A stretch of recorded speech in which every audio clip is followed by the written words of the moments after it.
Well, hello guys. Today we are going to be responding to another of Genetic Beasts videos, in which, again, the coward has tried to respond me without even mentioning me in the title of his video. But, well, sorry if you listen to my voice and it seems different, because I am eating right now, because in my country at least, we are in the morning and I'm having breakfast, okay? So, let's watch this video and debunk all of the things that he says. We're also going to go through his community section, which he has posted some things that, incredibly enough, also debunk him, like this article right here, and this article right here, and also this article right here. But, well, let's dive into this part first of all, so that we can then go to the video and not stop to see all of these articles. Let's start from this article right here, in which we can see that it talks about the role of oxidative stress in skeletal muscle myogenesis and muscle disease. This is not the only article that shows how oxidative stress is mechanistically linked with satellite cell activation and fusion. You can perfectly go to my other video about ROS, hypoxia, and etc., in which I talk in extension, okay, about oxidative stress being related to myofibrillar growth. I am not going to repeat everything that is said right here, but I suppose that we can go through. Well, in this part I try to explain osmotic pressure, and let's see when I am explaining oxidative stress induced damage. Well, this article I believe was the one about lactate. In this section right here you can see, because he, in one of his videos right here, is going to talk about lactate, and he's going to say that it has no relationship with myofibrillar growth, even though his article that he uploaded into his community section proves that lactate has pathways that communicate with satellite cells and make them activate, which, as I also explained in the start of the video right here, leads to their fusion by necessity, because fusion is internally regulated by the satellite cells and occurs when they enter in proximity with another cell. So let's show you how cell fusion works.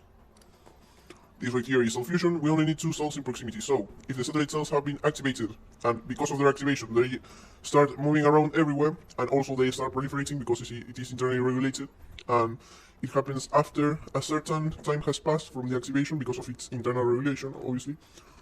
If they proliferate, activate, and move towards the sites in which the muscles are experiencing a lot of fatigue, because chemotaxis, which is a process by which chemoattractants attract satellite cells, occurs via some factors like FGF2. Let's see where it is. Here I talk about inflammation, but let's see when I talk about FGF2. Right here. FGF2, which is released even without injury, as it is shown in this graph right here, that says muscle stretch or injury, not muscle stretch induced injury or injury, nor injury alone, which already includes muscle stretch induced injury. They are differentiating between muscle stretch and injury as two separate triggers for this mechanism. And FGF2 is released in response to the activation of this mechanism, okay? And it works as a chemoattractant, as it is shown right below here. Well, I'm lost again. These are all the mTOR pathways and the not need for damage. But right here, FGF2 not only functions as a one hormone to promote proliferation of myogenic precursor cells, but it's also chemoattractive to embryonic myoblasts, satellite cells, and myoblasts. Okay, so what does FGF2 do? When it is released in this process, which can be activated without injuries, as it is specified in the section of triggers, it mentions or, which means that not really both of these things need to happen at the same time. When they say or, that's the definition of the word or, the disjunctive part of the sentence. Each time FGF2 is released, the satellite cells are attracted towards this place, and they fuse by proximity. When they are in proximity to another cell, they end up fusing. So you don't really need muscle damage nor anything like that for satellite cells to fuse, okay? And as I was trying to show in my video, lactate and oxidative stress, which is something that I'm going to talk, I believe, later. To seal that micro injury, they will fuse with other parts of the myofiber, and they don't have any impediment to do so because they only have to come into physical contact. Let's see if we find the section in which I am talking. I haven't segmented these videos yet, but I know that I talked about oxidative stress in this video. But also a baseless assertion. Either way, you can watch all of the video to learn about how oxidative stress can induce fusion of satellite cells. It is even related to other pathways, like let's go and search right here for ROS.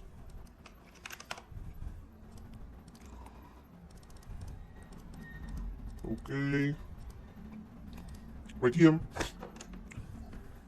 It is conceivable that they may be responsible for signaling other inflammatory cells necessary for muscle regeneration.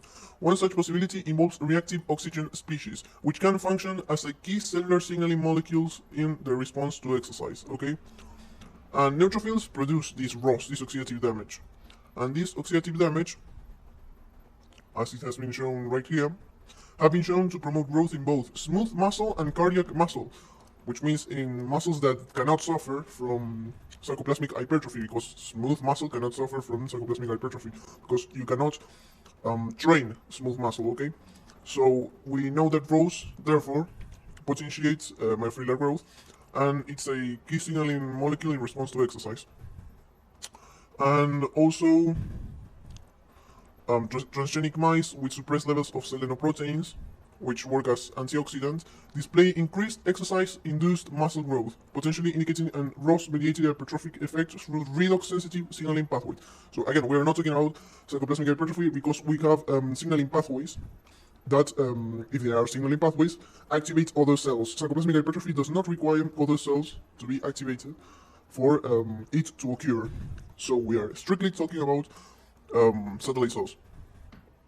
We also have the MAPK signaling, which is also related to the activation of myoblasts, which you can read all of that right here.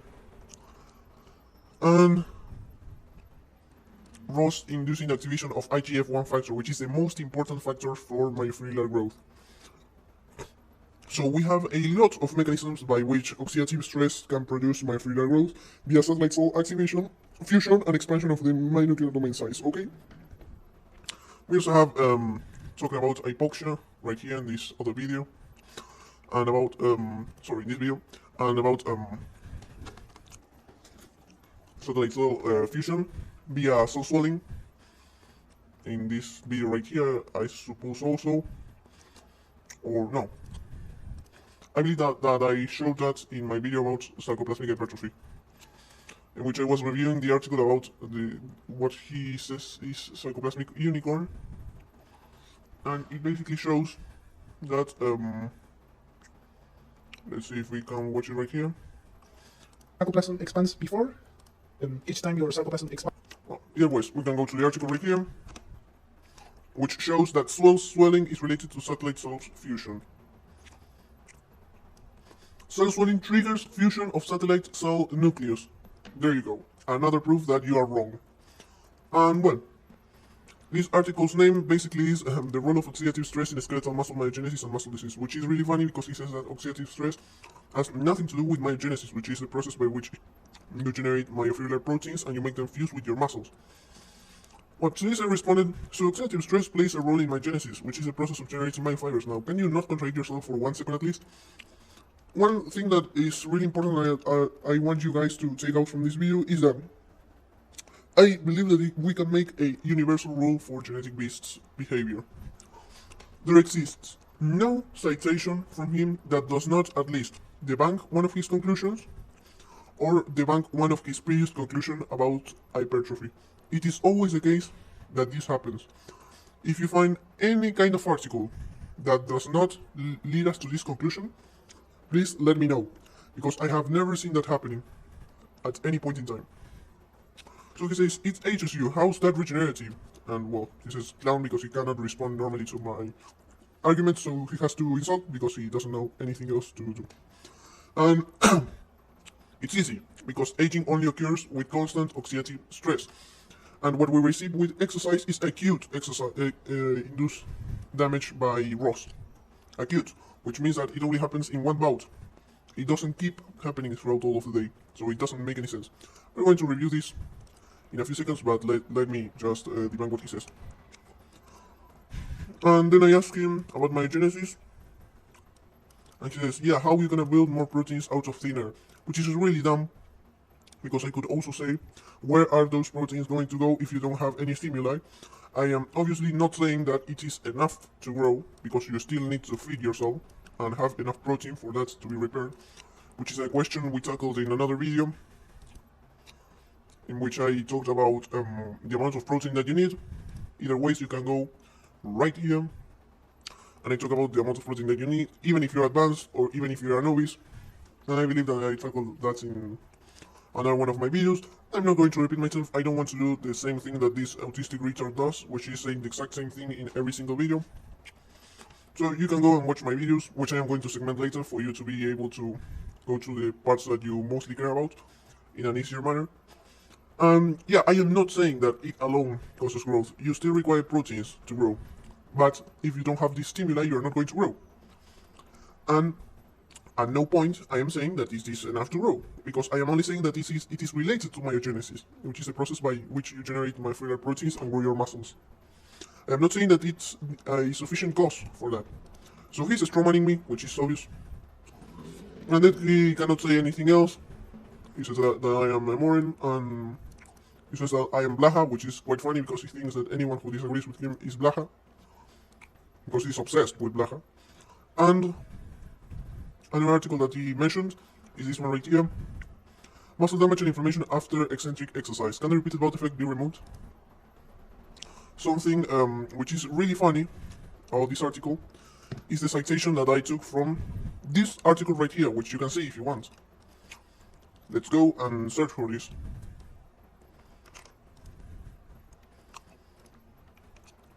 We go to here, and we search for this right here. We can see, similarly, the group performing alternating eccentric concentric exercise scheme showed a greater reduction in muscle damage during the first 5 weeks, which doesn't matter, because we are going to show later a few examples. Well, I am not going to show them, but I am going to cite them so that you can go and read them or see them in my videos, because I've already talked like 3 times about all of the mechanisms by which you can grow your myofibers, not your sarcoplasm, without damage. And I even debunked his stupidity about cracks and domes, sorry. Well, I'm not going to repeat myself again about that. You can simply go there and watch it. Also, I am going to put the timestamps later. I have them right here, and I am going to use them in this video. But let's keep reading. The genetic eccentric concentric exercise scheme showed a greater reduction in muscle damage during the first 5 weeks, which is a repeated bout effect. However, and in contrast with the eccentric-only group, the subsequent 4 weeks of concentric-only exercise was sufficient to bring muscle near back to its unaccustomed state. Indeed, the last eccentric exercise session, which was preceded by a month of concentric-only exercise, induced muscle damage almost to the same level as that experienced after the first eccentric exercise session at week 1. And why can we say that this is not because concentric exercise is the same as not training, and therefore that's the reason why they became unaccustomed? Because if you don't train, to be able to receive the same damage as in week 1, you have to wait up to 6 months after the first bout for the repeated bout effect to disappear and for its protective effects to disappear. So concentric training divided that amount of time by 6. So it made you receive damage, okay, which is the thing that he values over anything, but I think that it's really stupid because I already debunked why damage is not needed nor optimal to grow your myofibers. And it is basically saying that that was divided 6-fold, and now they only required 1 month to receive the same amount of damage they received the first day. So, well, you cannot say that this would also happen, which is what someone said in the comments, if you just became unaccustomed to eccentrics by not training, because that would take 6 months, and the concentric training made it just take 1 month to happen. So And well, this is basically showing that concentric training is beneficial for his cause, but his only answer was, this is not what it says, you're making up stuff, which is wrong because I've already shown that it is a part of the article that he was talking about. And another thing which is really funny is that he linked this community section right here, in which he talks about how inflammation is one of the parts of the healing process that occurs after any kind of micro-injury or any kind of injured tissue is being regenerated, which is obvious. But what's funny about this is that he says that, well, he criticizes inflammation. He says that those who go to chronically lift don't get much damage and only get inflammation. This is completely contradictory because inflammation only occurs if you receive damage to your tissues. So what he's basically saying is that the people who he's claiming that are not receiving damage and therefore are not growing are receiving damage because he's saying that they are chronically inflamed.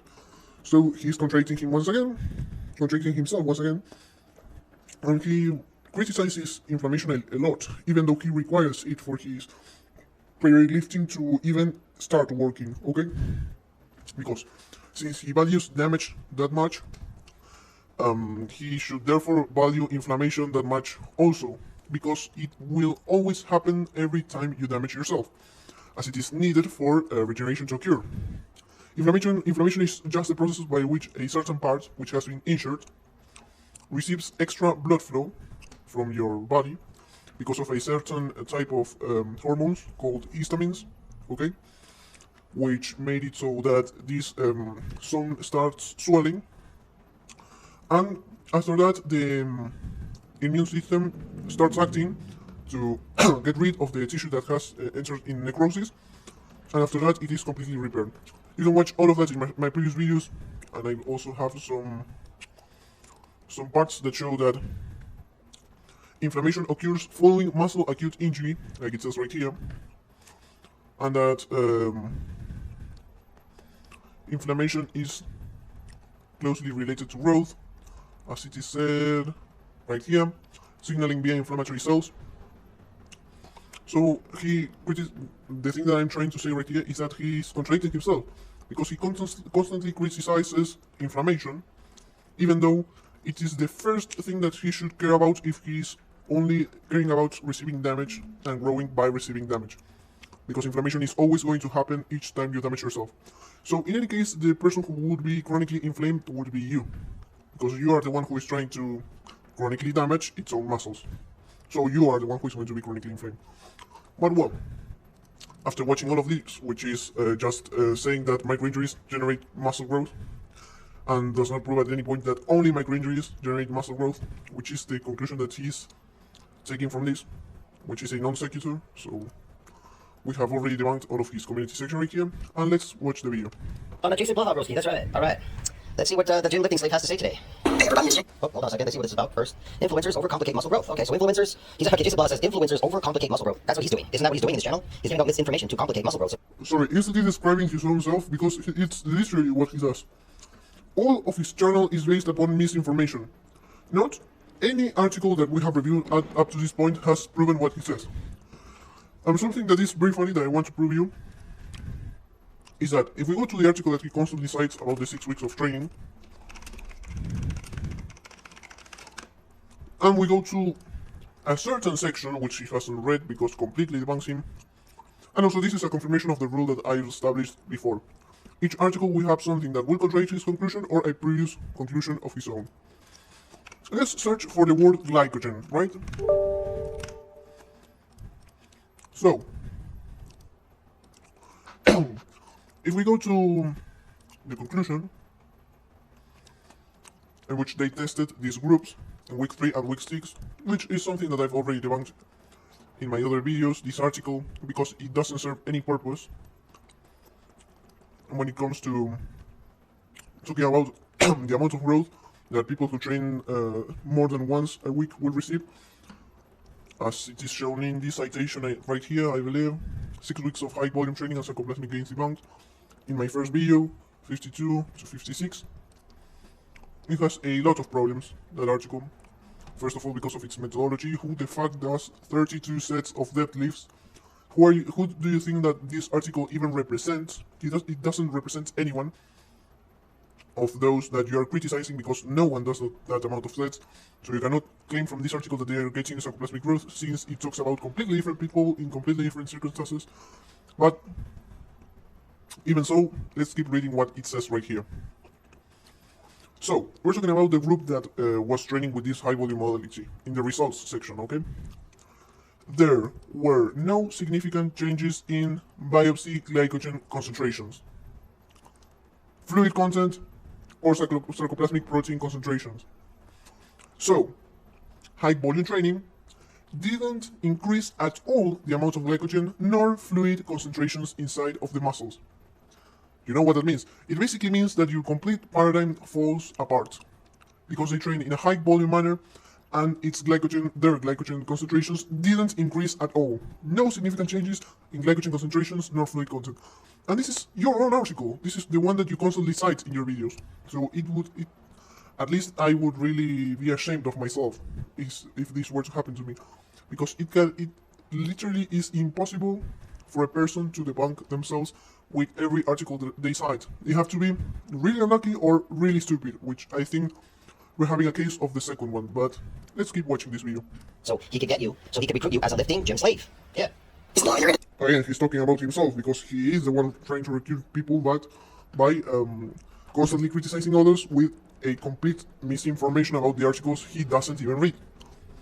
Because that's the main thing that he does. He only reads the abstract of the article. Well, he doesn't even read it because he doesn't understand it, and then he posts it on his community section for everyone to read, and without even explaining what he's trying to achieve with that article.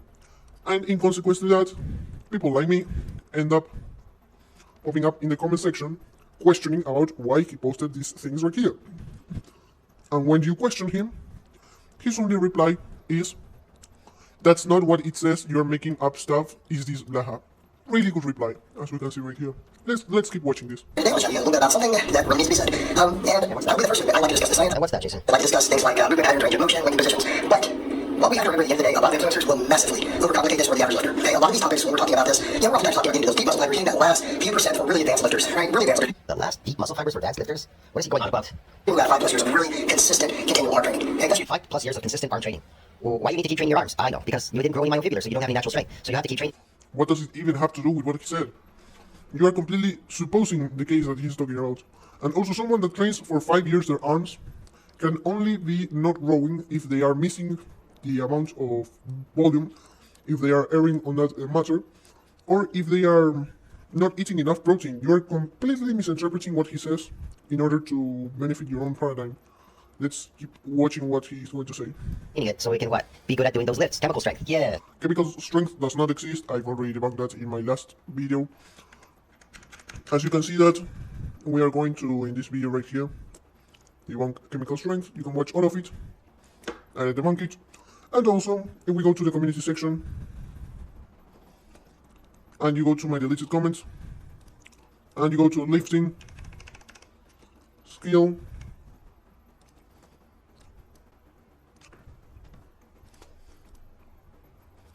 we are going to see how lifting skill is not a thing. Okay? Let's going to read what I say right here. No such a thing as lifting skill. This is in regards to lifting skill. Chemical strength was already debunked in my other video, so I'm not going to go through all of it again. No such a thing as lifting skill in regards to training anything. What you get training any sport or doing resistance training that you are confounding for lifting skills are neural adaptations. In the other video, we have already gone through androgen receptors. We cannot justify any significant gains in strength, and also are related to increasing limb body mass, especially by increasing the amount of size of your myofibers, because they play a role in the mTOR IGF-1 signaling, which is the main one that controls satellite cells activation, proliferation, fusion, and therefore expansion of the nuclear domain size. So androgen receptors regulate the amount of growth that you receive, which makes sense because they are needed for androgens to work correctly, and for your testosterone to bring you more muscle than the amount of muscle a woman, for example, could receive. So that point about androgen receptors has been already debunked in my other videos. And let's keep reading all of the things that are said here. I said that there is no such thing as lifting skill. because he's confounding lifting skill with neural adaptations. There are two types of neural adaptations, one of those that can carry to other things and the others can't. Muscle memory, which is something that mostly fighters and people who play any sport get, which is the thing that he's talking about, cannot carry to other sports and does not occur in the case of resistance training. You don't have, the only muscle memory that you can have is the technique of the exercise. You cannot extract additional force from just muscle memory, because muscle memory are just pathways of neurons that make it so that it is easier to perform a certain movement without spending more time focusing on the technique of said movement. Like a soccer player is not focusing on his leg and on his technique each time he's going to kick a ball, okay? Because he has a muscle memory to do so. But he's not extracting additional force from his muscle memory. The muscle memory is only making it so that it's easier for him to kick a ball, in regards to expending less amounts of concentration in doing that. It's not making it easier by providing him with more force. That has nothing to do with muscle memory. As I said right here, which is something that mostly fighters and people who play any sport cannot carry to other sports. Your jiu-jitsu abilities do not translate at all to MMA. The other kind of adaptations are motor adaptations, okay, which are related to muscle growth and resistance training, which in short are just getting more neurons that can control your contractile units available. Usually, bodybuilders and regular people cannot use all of their fibers nor contractile units. You can see this in literally any article that talks about strength adaptations. Let's search for some article that talks about strength adaptations and central nervous system, to show you that any serious article talks about that. Strength training may cause adaptive changes. This is the first one that appeared, so that you can see. Strength training may cause adaptive changes within the nervous system that allow a trainee to more freely activate prime movers in specific movements and to better coordinate the activation of all relevant muscles, thereby affecting a greater net force in the intended direction of movement. So you have it right here. Also, NCBI. And this is the first thing that appeared right here. You have a blog, and let's see what he says in this blog. Bridge Athletic. Motor neurons are nerve cells that originate in the central nervous system and end at the muscle fibers in the neuromuscular junction, which is what I said right here. Muscle memory is another thing related to motor neurons, but that doesn't mean that any kind of adaptation brought up by motor neurons is going to be muscle memory. As I said right here, the other kind of adaptations are motor adaptations, which in short are just getting more neurons that can control your contractile units available. Usually, bodybuilders and regular people cannot use all of their fibers nor contractile units. That is why they're weaker. We have this article also, I believe, that talks about, which was the one about sarcoplasmic hypertrophy, I believe, which is the one about stronger by science. Well guys, I am back.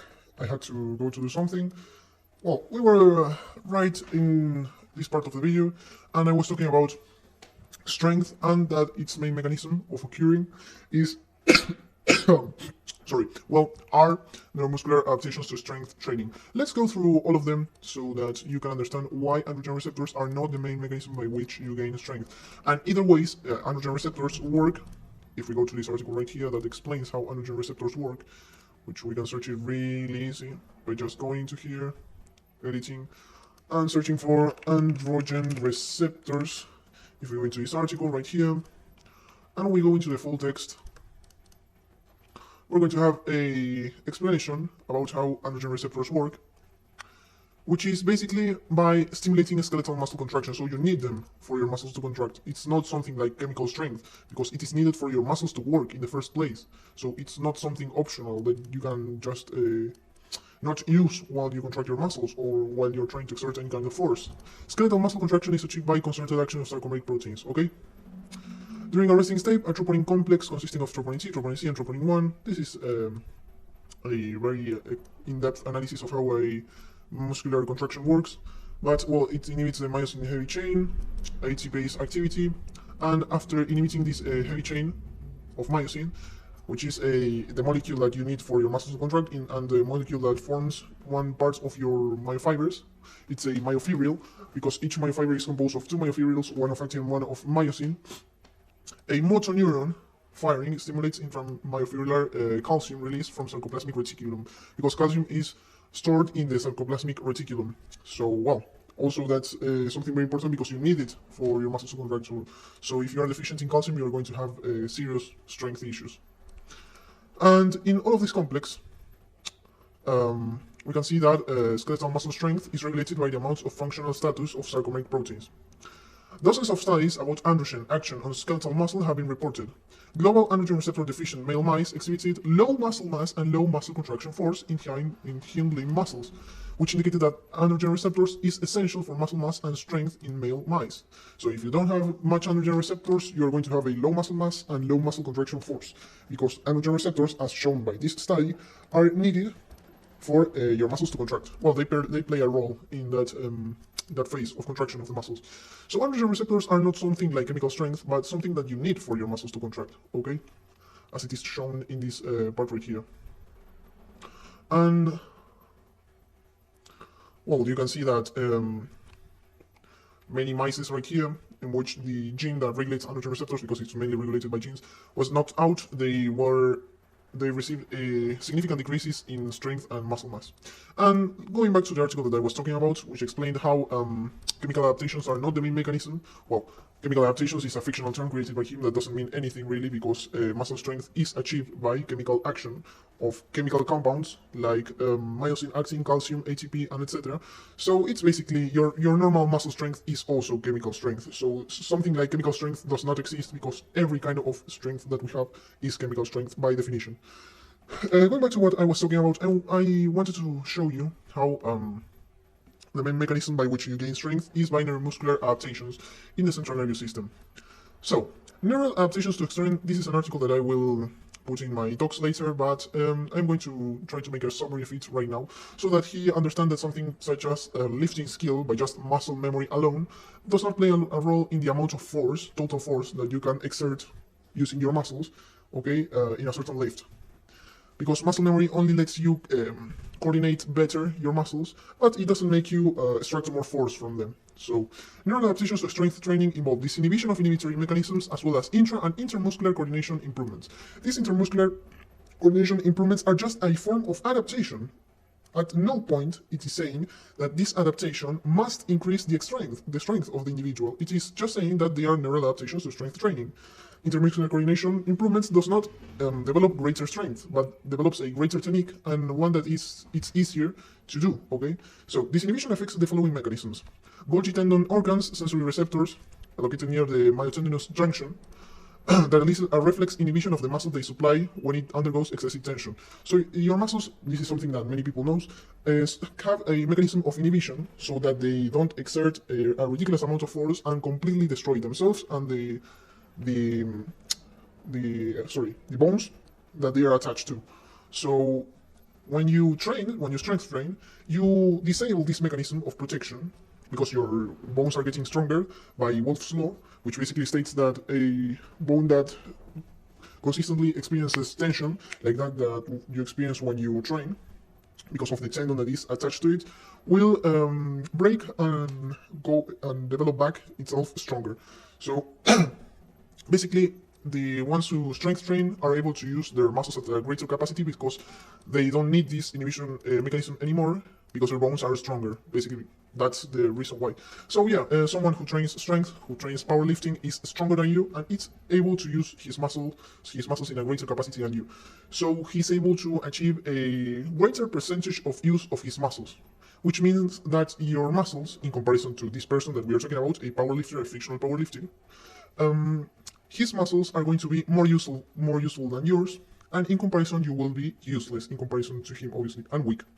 And this is not because some kind of chemical strength, because as we have already talked about, chemical strength does not exist, but because this inhibition mechanism was deactivated. And the components of intramuscular coordination are as follows. One of the ones that I really want to talk about is this one right here, recruitment. The capacity to recruit motor units simultaneously. So, since this is an adaptation that develops from strength training, because of its name, adaptation, we know that someone who doesn't do strength training isn't going to develop this kind of adaptation specific to strength training at a similar capacity as one who does strength training. So those who basically are powerlifters are going to be able to recruit more motor units simultaneously, which means that they are going to be able to use more contractile proteins at a certain moment in time, which means that they are basically going to be stronger. And if you compare to themselves, to these powerlifters, you are going to have contractile proteins that are basically useless because you cannot recruit them, okay?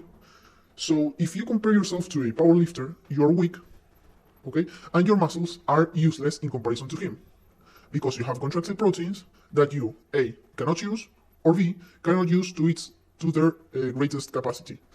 So you have weak muscle fibers that you cannot really use at their maximum potential, and you also have some contractile units that you cannot even use when doing a certain movement, like pushing a box or etc., because of your inability to recruit enough motor units. So you have useless muscles and muscles which cannot achieve its greatest capacity. That's what you're getting if you want to remain true to your training, okay? And well, that's it. The main mechanism by which powerlifters gain strength is not something like coordination, because coordination does not increase strength. It just makes it easier to execute a correct technique, which does not mean increasing your strength. They increase their strength by additional recruitment of more motor units, which you are not able to recruit, and that's why you are weak. Okay. Yes. Not because of chemical strength, not anything like that. So let's keep watching this. Hey. We're not talking about somebody in the first couple years, somebody who's new gains or any of that. We're talking about the average person going to the gym. Oh, we're not talking about the average person going to the gym. Isn't the majority of people that go to gyms average? At the end of the day. No, really, I wouldn't say that. If we were to compare someone that goes to the gym and has a athletic physique, let's say, for example, that we were to someone that doesn't have an impressive physique, like let's say Mario Rios. Physique.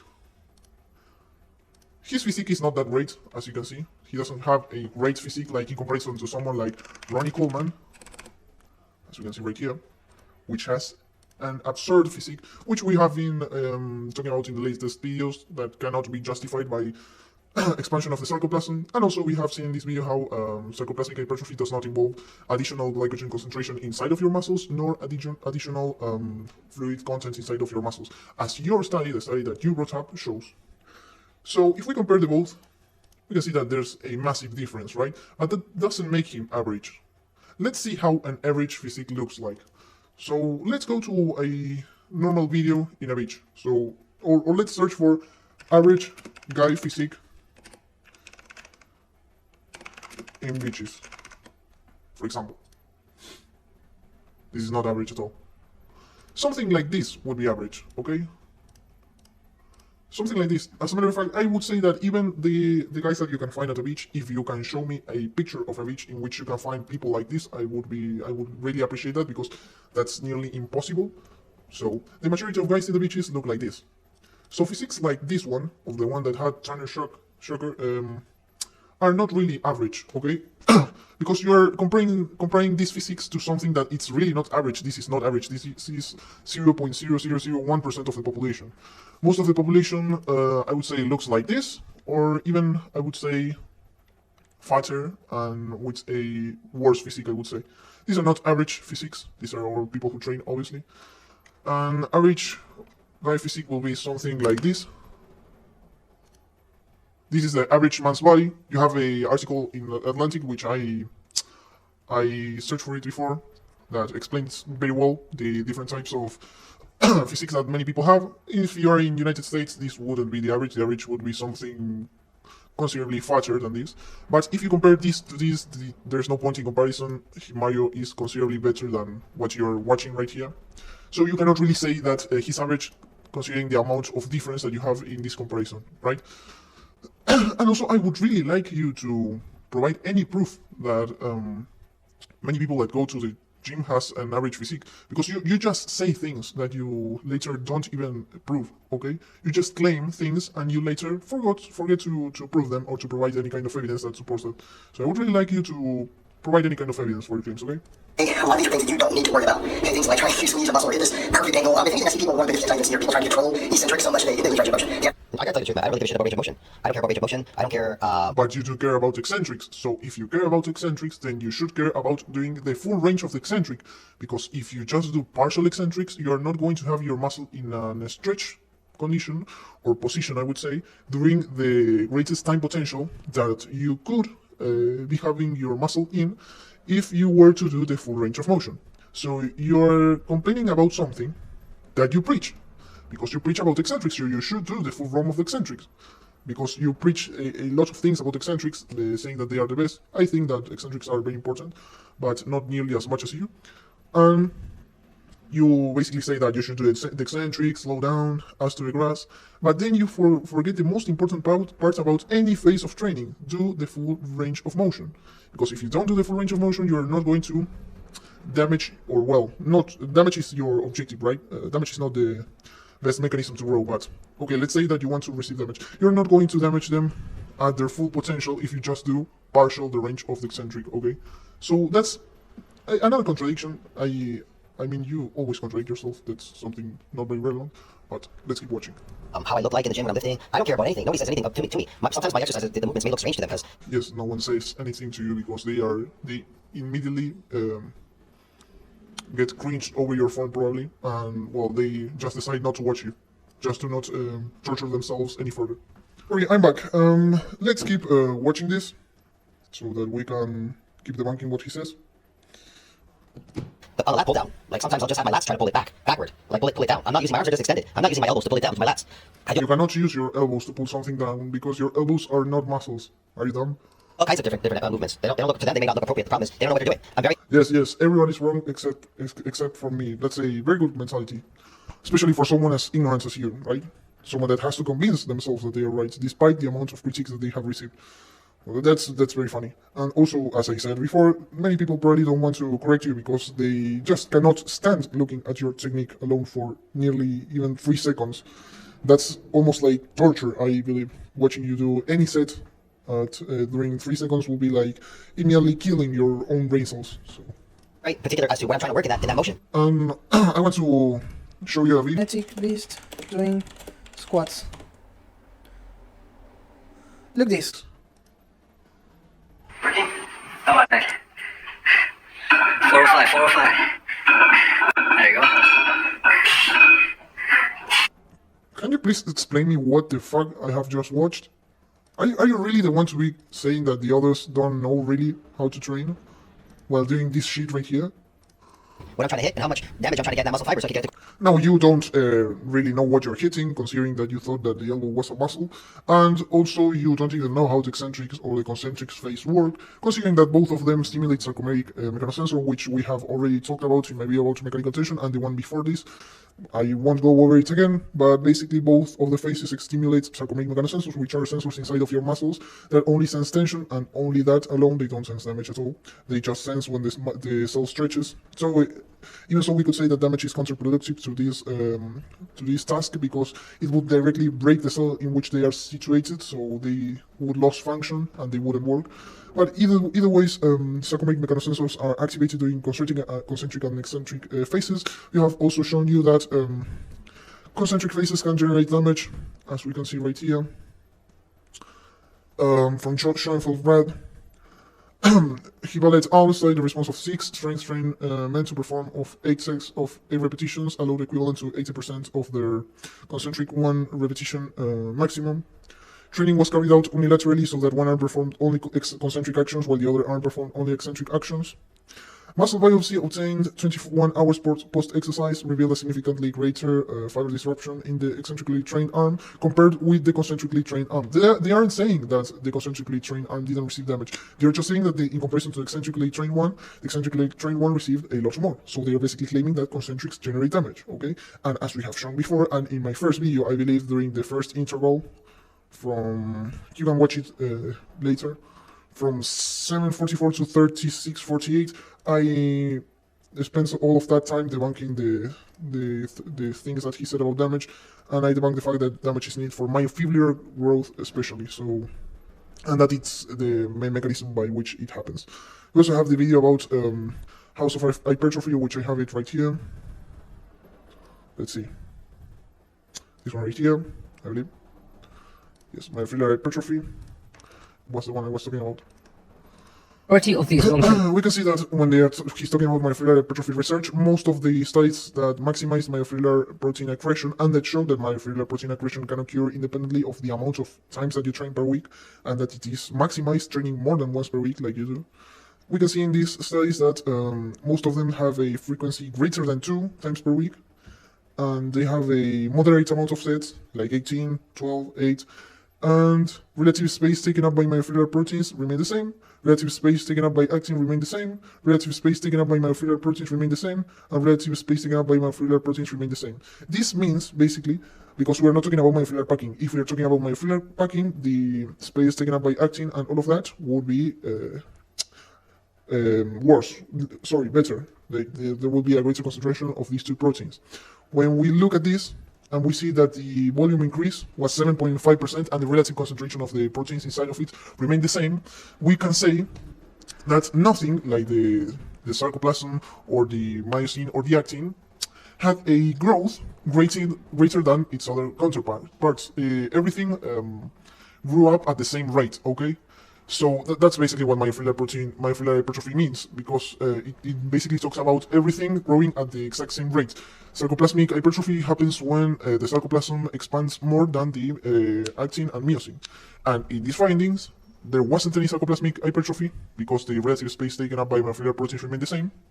And everything grew up at the same rate, because if the ratio remained the same while the volume of the quadriceps increased, we are basically talking about everything increasing in the exact same rate. Okay, so the myofibers therefore increased in size, and myofibrillar hypertrophy was achieved with a greater than 1 frequency per week. So let's keep watching this. Grow bigger, better, stronger, faster. Yeah, it's complicated, man. The only thing that matters in this world is results. Nobody cares. Nobody ever sees what you do in a gym. That's If results were the only thing that mattered, then you would be looking at Arnold Schwarzenegger, Ronnie Coleman, Sebum, and all of the people that participate in the Olympia. But you don't look at them because this phrase about only results being the thing that matter is something that only works in basically when you want it to work, when it's convenient for your argument to work. Because when you look at some cases of people that grew up using high volumes and high frequencies, you basically claim, let's say for example, someone that's natural, let's say Jeff Nippard, for example, right? Which has a really good physique, as you can see right here. And it's not really fat, as you. Let's look at him. He's completely natural. So, you cannot say that this physique was achieved by, well, sorry, you are going to say that these physiques were achieved by sarcoplasmic hypertrophy, because every single case that proves you wrong is a wrong case, and every single case that proves you right is a right case. So you basically work by that mechanism. If you find any kind of counter evidence, it's false. They have the sarcoplasmic hypertrophy. If you have evidence in favor of what you say, well, no, that's right. What I was saying was right. So there's no way to debunk what you say, because you manipulate the cases that debunk you so that your argument still holds true. That is what we call in science, which you don't do, ad hocs, which are explanations that you do in order to try and escape from a debunking of your theory, okay? And, well, that's what an ad hoc basically is. Let's keep watching this. why gyms are not for competitions. I'll tell you, when you walk in the street, nobody knows how you got there so big and jacked and strong. When you walk down the street, they didn't see what you were doing in the gym. All they see is... Yes, they don't see what you were doing in the street, but seeing a big physique in case of being a normal person is really very impressive, right? But watching someone lift up or bench press 500 pounds or 250 kilos, for example, it generates an impression greater than that you can generate in normal people across the street. So when we're trying to measure how impressive a certain goal is, by that metrics, we should be testing the amount of, well, you cannot measure the impression that someone feels because it's not a quantitative thing, it's a qualitative thing, but we should basically be looking at how a normal person or someone related to your area of specificity would react to your achievement. And if we take, for example, someone that goes to the gym, he's going to be more impressed by someone small lifting 250 kilos than when they see someone with a great physique walking inside of the gym. Because the first one is something that you cannot believe. You cannot believe what you're watching. How is this man that weighs almost 80 kilos is able to bench 250? okay? And the second one is something that you can you can always watch in social media, and that most people are accustomed to watch, so they aren't going to be very impressed by that.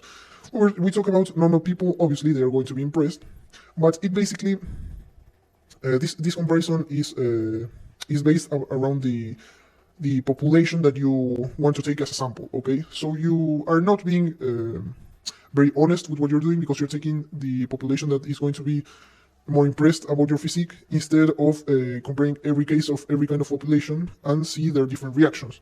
You aren't comparing the two situations in regards to their benefits and counterparts. You are just comparing the benefits of what you are talking about without comparing it to the benefits of what you are criticizing, which is being dishonest, basically, okay? It's a finished product. Nobody sees how people build that Ferrari in the factory. It looks crude, it looks nasty when they build it in there. Or when that Ferrari rolls out down the street, that's all they see is that. You are not a Ferrari. You cannot compare yourself to a Ferrari. No one is impressed. Well, only engineers are impressed by the process by which you make a Ferrari.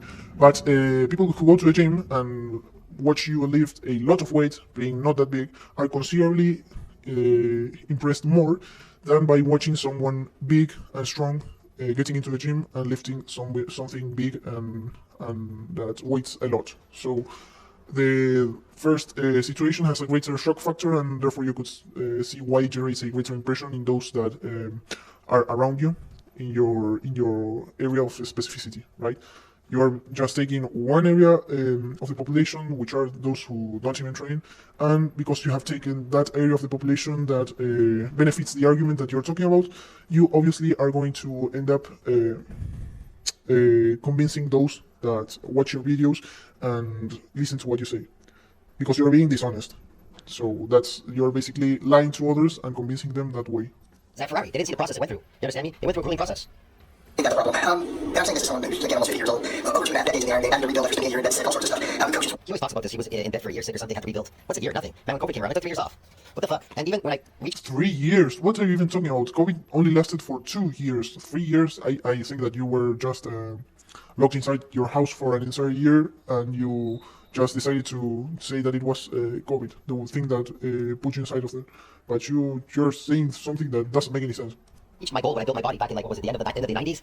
I stopped. That's it. I reached my goal. I didn't lift the weight for decades. So I don't know what he's mumbling about. Yet I still look like a bodybuilder when I walk around. That is because you keep training. That's the reason why you are going to lose a considerably greater amount of muscles if you stop training for 3 weeks or for an entire month than if you just stop training for the span of 1 week. That's the reason why you're maintaining your body mass, not because any other reason. And I would even say that you are losing muscle, because if we watch your last video, which is this one right here, your chest is completely falling down. Like, that doesn't have any kind of size, I would say. Only your arms are big. And in comparison to your image right here, you look considerably bigger in this image right here, which is this one, than in this video right here. Which leads me to believe, A, that you took this video with a pump and with good lighting, or B, that you're losing body mass, because you look significantly worse than in this image. So I wouldn't really say that you are maintaining your body mass. And you haven't even provided any progress photos around the years that you stopped training, so we cannot really claim anything about that.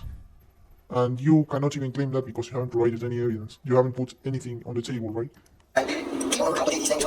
Look, I look better than your coach. I didn't age myself. Accelerated aging. I'm aware of these things. I didn't have physical. You are aging yourself, at least in the video that you were with your friend Simon, which is, I believe, what is it? This video right here. Alright, friends, it's team. Your face is completely full of folds and it looks really weird, so I wouldn't say that you didn't age. And you also have white hair, so you already know that you are aging. So I don't know what you are even talking about. You are aging. Yes, working out is making you age slower because of the adaptations that let you receive less damage from reactive oxygen species, which are the things that you produce each time you metabolize any kind of food, even meat. Yes, meat produces reactive oxygen species when you digest it and generate ATP from it. So that's the reason why you basically age slower. Also, you get adaptations for your inflammatory process to work more efficiently. That's kind of obvious because you're constantly inflaming your muscles the first weeks of training and the first moment you go into the gym. So this couldn't be sustained without an adaptation. The proof that this is the case is basically people all around the world that have been training for more than 3 years. If that was the case, that they didn't receive any adaptation, they would be dead by now. So physical jobs. I was aware they could age me. They deteriorate you. So you're deteriorating faster than you're aging your number. you're not deteriorating by doing physical activity. You are making a false comparison or a false analogy when you compare gyms, to which you go at most 2 hours a day for at least 5 or 4 days a week, with a job that lasts for 8 hours inside of a factory in which you have to carry heavy things.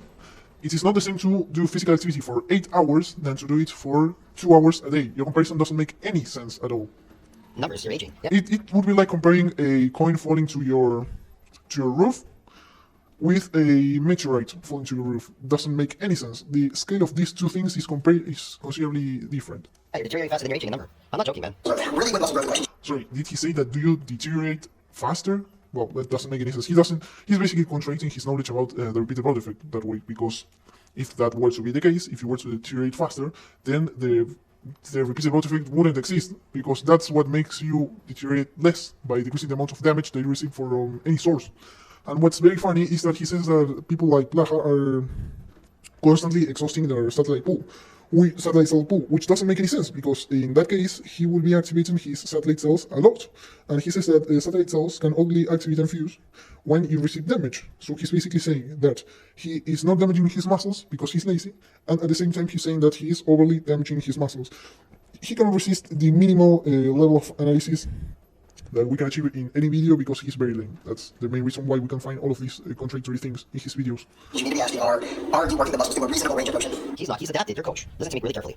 Adaptations do not mean that you're not going to grow anymore, because damage is not needed for myofibrillar growth. We have been through it in a lot of videos. You can watch my last video right here, in which I specifically go through all of the proofs, I believe, from this point forward.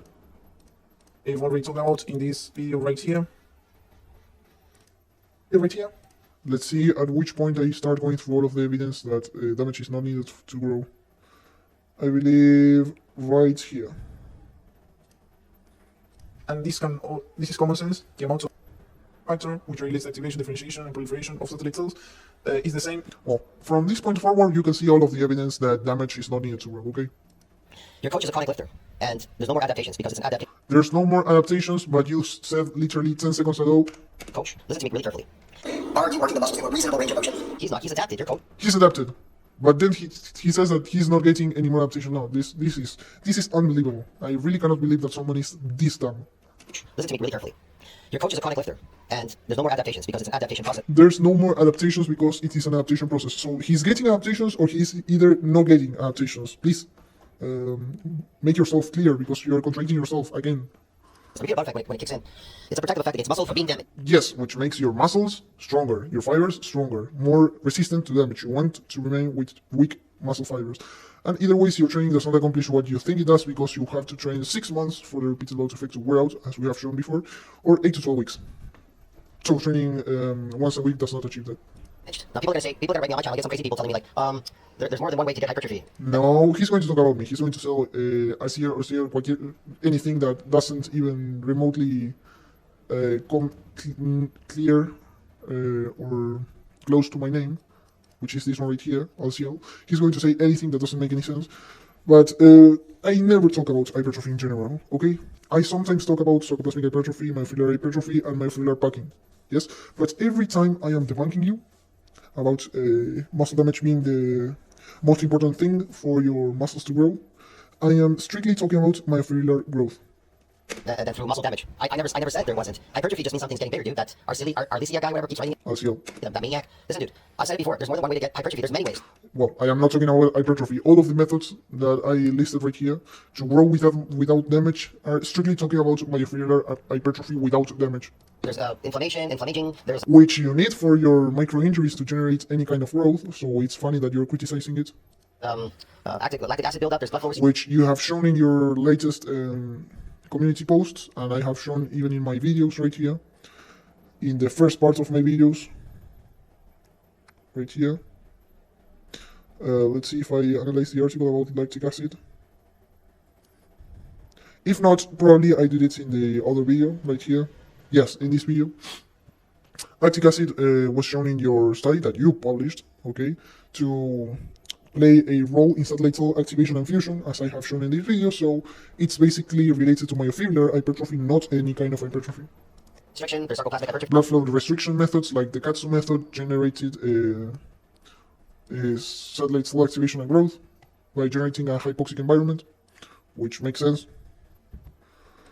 And they minimize the disruption of myofibers, and basically the same amount of growth was achieved. And we know that this growth was not achieved by sarcoplasmic expansion, because the expansion of the sarcoplasm to justify a growth that big, the one that they found in this study, cannot be the case. As we have shown in literally all of my videos, sarcoplasmic hypertrophy cannot justify any significant increase in muscle mass. And something that I mentioned to him about these studies, which you can see about sarcoplasmic hypertrophy on the internet, like the 6 weeks of training study. Let's search for it. If we go to the full text and we go and search for relative space, let's see if we can find it, or concentration.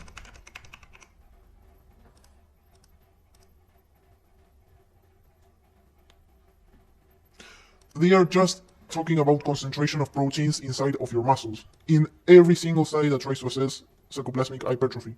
They don't talk at any point about the relative space occupied by each kind of protein, the non-contractile ones and the contractile ones.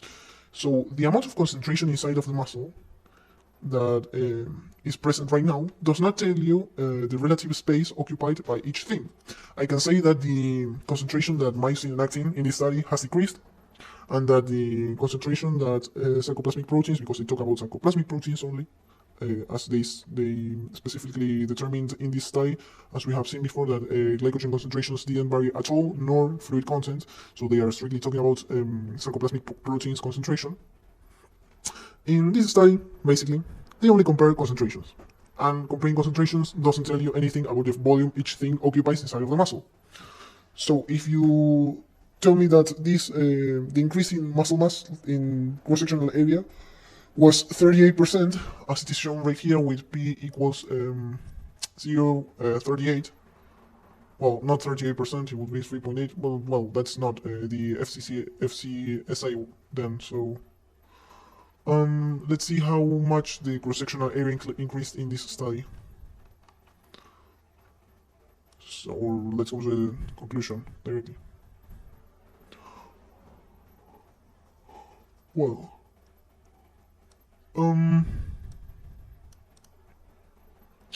muscle cross-sectional area increases ranged from 320 to 1,600 micrometers, which is an incredibly small unit of measurement. So let's say that you wanted to infer from this increase how much of it is due from sarcoplasmic expansion or sarcoplasmic hypertrophy, and how much of it is due to actin and myosin increase, okay? Because just because the concentration of something has been elevated and the concentration of other thing has been decreased, doesn't mean that the two things didn't increase inside of the muscle. It just means that something increased at a greater rate than the other thing. So how much of this increase right here is due to myofibrillar proteins, and how much of this increase right here is due to non-contractile proteins, like the sarcoplasmic one? Well, we don't say it, because we only have the concentrations. We don't have the relative space occupied by each thing. So that's the main fault of these studies. They do not tell you that significant increases in mass can be justified by sarcoplasmic hypertrophy, because they don't talk about relative size occupied by sarcoplasmic sarcoplasmic proteins at any point in the entire study. So this doesn't serve the purpose that you think it does. Glycogen loading, there's creatine, which Glycogen loading can only increase your muscle size from 3 to 9%, as we have seen in the video about sarcoplasmic hypertrophy. We're not going to repeat that, but let's keep you can take creatine product, it'll load water for Yes, creatine will increase the amount of water that you have inside of your muscles, but as glycogen loading, you cannot. You can just increase the amount of water that you have in your muscles up to a point, and it is transient. So, considering that it is transient, your growth with creatine will be like whoop, and after training, when you deplete all of your stores of water, bloop, bloop, bloop. If we were to watch all of your progress in an entire year, you should end up in the same place in which you started if what you said was true. So you would end up like this in the entire year. So if people grew, if there was some amount of growth, let's see that at the start of the year you were right here, and once the year ended you were like right here, let's say. This growth cannot be justified by creatine, nor by cell swelling, nor by glycogen loading, nor anything like that. Because considering that all of these are transient expansion of the muscles, and they cannot be accumulated therefore, because you cannot accumulate glycogen loads during an entire year. You would glycogen load and lose all of the glycogen that you have stored inside of your muscles, and that will happen progressively once time keeps passing by. At the end of the year, you should end up looking the exact same, because you wouldn't end up accumulating any growth. So if you have received any growth, if you end up looking better when you started than when you ended the year, or if you increase your body mass by training, and you are a chronic lifter, and you are consuming creatine, and you're glycogen loading, and all of that, we cannot say that this increase in body mass can be attributed to glycogen loading, nor cell swelling, nor inflammation, nor anything like that. You grew your myofibers, okay? And this means that you cannot use this explanation about glycogen loading, nor sarcoplasmic expansion, nor cell swelling to justify the growth of anyone who trains in what you call chronic lifting. So his growth right here, well, this image is incredibly pixelated, his growth right here cannot be justified by any of the factors that you talk about, by none. Which therefore means that he has grown his myofibers. And you will say, why? If the repeated load effect is making its effect on him because he's a chronic lifter. Well, easy. You don't require damage to grow. That's it. Or you in your muscles, if you enjoy that. You can drink gallons of milk and load water in your muscles. That will hypertrophy your muscles. You can beat them with an act. You are not going to hypertrophy your muscles by just drinking milk. You're going to increase temporarily the amount of water stored inside of them, which won't make a big increase in their mass, as we have shown before with glycogen loading, because you require glycogen or creatine for this water to enter in your muscles. You're not going to increase their mass very much, and you're not going to accumulate any kind of hypertrophy, because hypertrophy is sustained growth across long periods of time, so that doesn't classify as hypertrophy. And well, that's wrong. With a hammer, they'll get bruised and they'll hypertrophy. You can That's well, I'm back. Let's keep watching this video. What did he say before? eat water Let's go over here. in your muscles. That will hypertrophy your muscles. You can beat them with a hammer. They'll get bruised and they'll hypertrophy. Yes, you are not damaging your muscles. You are just damaging blood capillaries inside of your skin, and you are just producing hematomes, which have nothing to do with muscles being damaged. So you don't know what you're talking about clearly. You can eat toxic food, hypertrophies your muscle. Toxicity. Toxic food hypertrophies your muscle. Well, no proof was provided whatsoever. Hypertrophies muscle. Oxalates can hypertrophy muscle. Yeah. Oxalates can hypertrophy muscle. Again, no proof was provided whatsoever. Protein synthesis breakdown can hypertrophy muscles. What else? No, that cannot hypertrophy your muscles, because you still need a stimuli for that protein to go somewhere. Hyperplasia can hypertrophy muscles by getting more muscle. Cannot occur in human beings. We have been through this like 30 times already. There has been no case of hyperplasia occurring in humans, so... Fibers, nuclei, muscle fibers, muscle fiber growth. So there's many ways to hypertrophy a muscle, but there's only one way to build myofibrillar growth, and that is through muscle. No, we have... this entire channel is literally dedicated to disprove that notion. I have been through it like in all of my videos, all of them. So I'm not going to go through it again. Just watch my videos. You have some timestamps in my first video that introduce you to why damage is not the thing that causes the main mechanism by which you grow, nor why it is not needed to grow, right here. From this part to this part, in the first video, you have what he's saying right now debunked, so... Damage. If you want to build myofibrillar growth, you damage muscles. You go through that pain. No pain, no gain. Now, if you want to get Pain does not equal muscle damage. First of all, because when you damage your muscles, you are not feeling the same pain as when you are receiving a cut in your finger, for example. So you cannot say that that's pain, okay? Sarcoplasmic muscles, then you can chronically lift, and as long as glycogen synthesis exceeds... Sarcoplasmic hypertrophy has nothing to do with chronic lifting. It cannot justify any long-term growth. It cannot justify any noticeable amount of growth, because as we have already said, no study ever mentioned relative space occupied by sarcoplasm and myofibrils.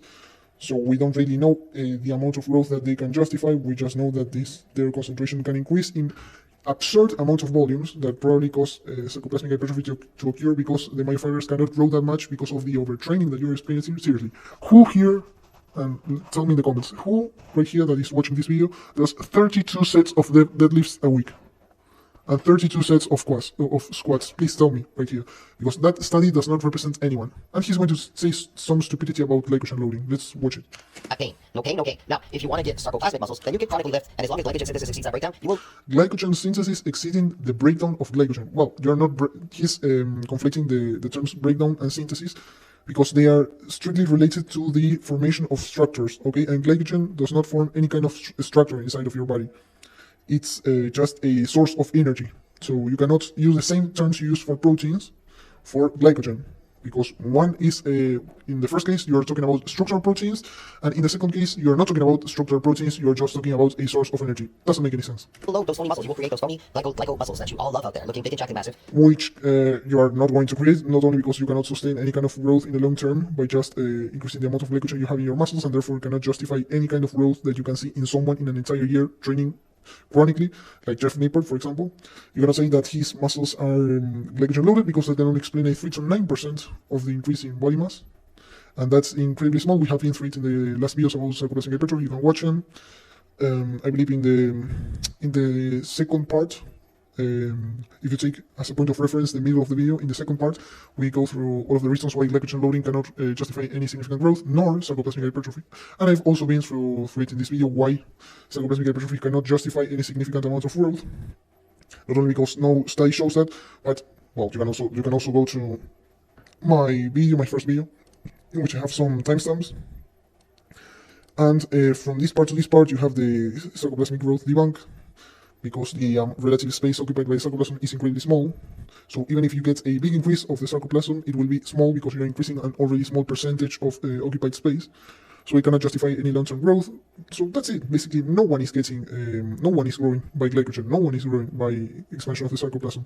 If you watch someone grow without training like you do, and training in that modality that you call chronic training or chronic lifting, then you cannot use any of these excuses. You have to admit that he is growing his myofibers, and that's it.